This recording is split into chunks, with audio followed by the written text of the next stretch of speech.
শুভ সকাল বন্ধুরা, সবাই কেমন আছো? আশা করি ভালো আছো। আর মায়ের মুখটা যে এত মিষ্টি লাগছিল, না দিয়ে আর থাকতে পারলাম না।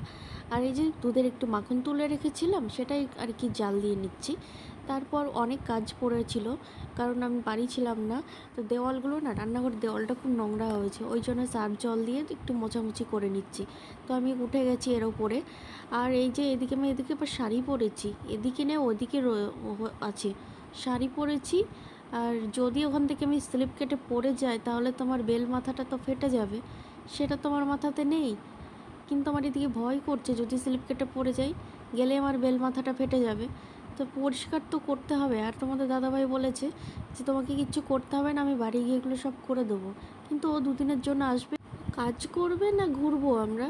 আমি অনেক কিছু প্ল্যান করে রেখেছি, যেমন ঘুরতে যাব, অনেক অনেক জায়গায় ঘুরবো, নিজেরা একটু নিজেদের মতন করে কাটাবো। তাই কাজগুলো একটু টুকটাক করে যা পারি তাই করে রাখছি। তোমাদের দাদাভাই গেছে, 5 মাস হয়ে গেছে, সামনের মাসে আসার কথা। দেখা যাক কত দূর কী হয়। এই মাসে আসার কথা ছিল, কিন্তু আসতে পারিনি। তো পরের মাসে আসার কথা, দেখা যাক কত দূর কী হয়। আসলে তো ভালোই হবে। মনটা প্রচণ্ড খারাপ করছে, ভালো লাগছে না কিছু। মনে হচ্ছে কত দিন দেখিনি, এক একটা দিন যেন আমার কাছে এক একটা বছর লাগছে। কি আর করা যাবে, সব কিছু মেনে নিতে হবে। আর আর তোমরা আরেকটা জিনিস কি লক্ষ্য করেছো, আমি কীরকম মুটি হয়ে গেছি? দিন দিন খাচ্ছি আর মুটি হচ্ছি। আর এই যে তোমাদের আরও একটা জিনিস দেখায়, আমাদের জল দেখেছো?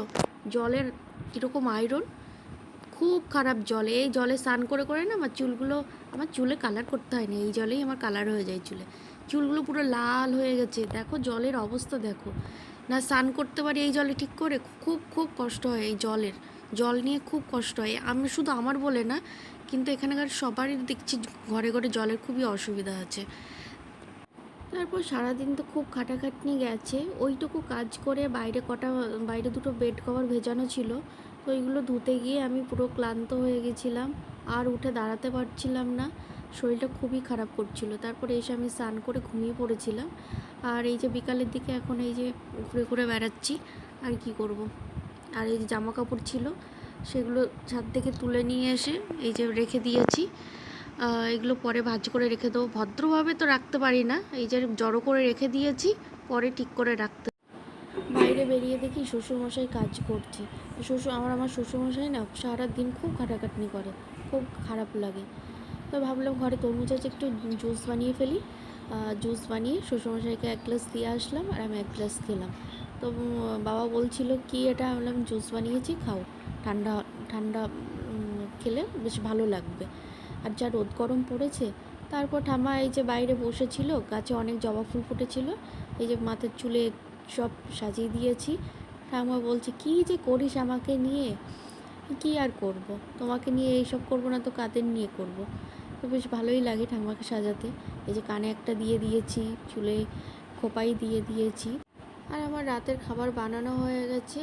আর আমার সাথে এখানে মনুর দিদি বসে রয়েছে। মনু তো আর নেই, মনু অনেক দূরে চলে গেছে। মনুর দিদি বসে রয়েছে, ওর শরীরটা ভালো নেই, ওর শরীরটা খারাপ করছে। তো ভাবছি কালকে যাব, ওর জন্য ওষুধ নিয়ে এসে ওকে খাওয়াবো।